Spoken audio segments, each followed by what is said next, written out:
Okay, this is how you run a ballot on the Scantron machine. So I'm taking the senior HOCO Maid form, which is trying to select 4 people. So they have to cast 4 votes. For other classes that are not seniors, you would do 3. So what you're going to do is you're going to list all your people on the right side. So you have 23 candidates. So for the key, you're going to bubble in 23 blanks. Okay.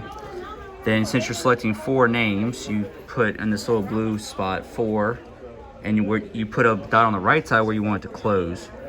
So 23 is the last one absolutely they could pick, so you put 1 there and the 4 there. If it was a junior, sophomore, freshman class, you just put 3 bubbles there and the close wherever the close is, matching up with the last person.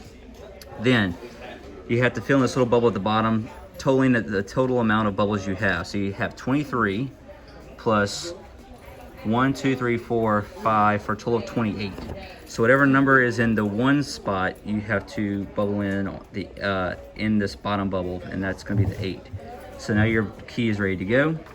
You can put in the Scantron machine. You might have to kind of tuck it under a little bit to get it to go because there's only 1 sheet. You're going to switch this from test scoring to set no, set survey tally no, to ballot. Hit yes. It should pick up the key immediately. If you pick this up and the very bottom it says key, that means it is keyed correctly. All right, now I made a few test ballots. So I have like 4 test ballots here.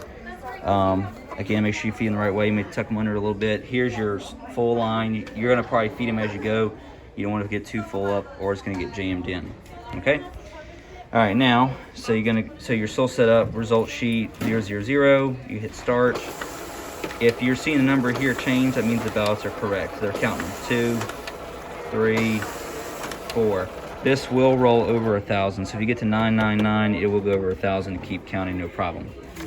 If the ballots are correct or valid, they'll put a number on the bottom. So you see a 4 there, a 3 there, means they're counted. And you can see here that I just bubbled in some random people.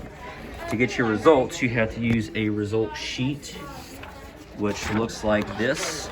So depending on how many people you have run, say if 23 people running, that's gonna be a lot of people. You have to run more than 1 of these. So you just run enough of these until you get the numbers you need to get from the ballots. So you have to come over here to the Scantron machine, adjust this little slide. There's no buttons you're gonna push to adjust for the result. So don't clear this out. You want to keep this as is, don't clear it out. Come here, get this lined up. Cut corners here, it's feeding like this, and you hit start. So now it's going to give you the results. You can see that I put 4 votes for 5, 4 votes for 7, 4 votes for 9, and then I put 3 for 11 and 1 for 12, and the rest are 0. But if you had all these numbers with votes, it would probably push to a second sheet. If you have to do a second sheet, just run 2 of these sheets through, and you'll get your results that way. Okay, that's how you do it.